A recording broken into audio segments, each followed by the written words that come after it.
guys, I'm Barnyard. Today I'm going to tell a fun breakfast as Auntie and Grandma are chilling out. So yeah, let's make some crispy, tasty, high fiber breakfast. All you need is 1 cup of urad dal and 2 cups of Barnyard idli rava. Please wash and then soak for 6 to 8 hours or overnight. Once it is soaked, add urad dal to grinder along with a little water and grind patiently to a smooth consistency.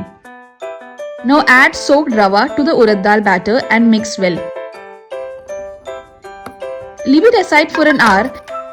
Add salt and water and make sure that the consistency is perfect.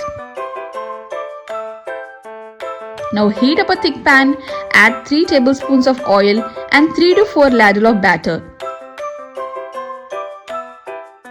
Cover this up in a sim flame for 15 to 20 minutes.